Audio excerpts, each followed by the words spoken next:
you've ever hurt your hand or your wrist, broken your wrist, and you've had to write with your non-dominant hand for several weeks, I'm sure you can recall how tiring it was writing with the other hand and doing everything with your non-dominant hand. And when we do that writing activity, in actual fact, I was really kind to you today, because if I'm doing this in a workshop, I ask people to write their first and last name and their job title. And then that enables me to time it. First time around, when they're just writing it with their dominant hand, takes between 15 to 30 seconds on average. Second time around takes between 1 to 2 minutes. It can be up to 4 times longer. And it feels awkward. You said you had to concentrate more, so you're actually using more brain power. Now, for the couple of seconds, few seconds that it took you to do that today is not going to dramatically drain your brain power. But as I say, thinking, if you were doing it for prolonged periods of time, such as when you do perhaps hurt your arm, your hand, and can't write with your dominant hand, it does become really quite draining and tiring.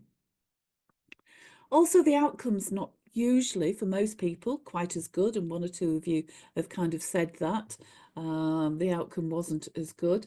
For most of us, we really do have to think about it, focus. I've had people say to me, I had to really even think about how to form a letter, or I had to think even how to spell my name sometimes, because it's taking all that extra energy from the brain. So when we are working from our non-dominant behaviours, then it can be likened to the handwriting.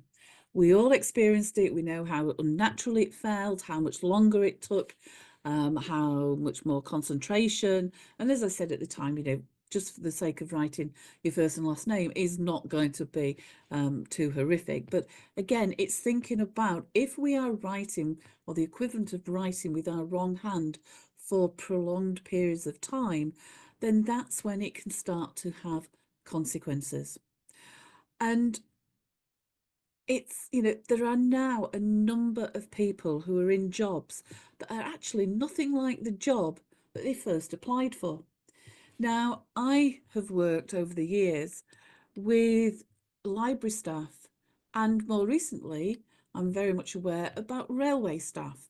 And just using the railway as an example, then, not that many years ago, all the larger stations had ticket officers, and there were staff employed to work in the ticket offices.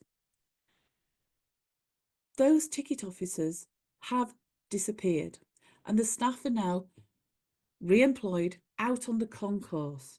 Now that takes different types of skills, different behavioural preferences. So the job that those staff actually first applied for is very different to the job that they're doing today. And post-COVID, we've also seen, a much higher number of people that are being asked or required to spend much longer periods of time working from their non-dominant behaviours, or as we say, writing with the wrong hand. And this is really part of the explanation why we're continuing to see high levels of fatigue, stress, anxiety, burnout. And one of the things we now know is that self-awareness and understanding our behavioural preferences is important not only for performance and teamwork, but actually also for our well-being. We need to be more aware and take more notice of our energy boosters and our energy drainers so that we can better manage our own energy levels. But also as team leaders, team managers, we need to be aware of the impact of asking people to perform tasks for prolonged periods of time that might require them to work from their non-dominant behaviours. Now, I'm not saying that we shouldn't ask people to do this. There are things that we can do to enable them to thrive even when working from a non-dominant behaviour, but it's having that awareness in the first place.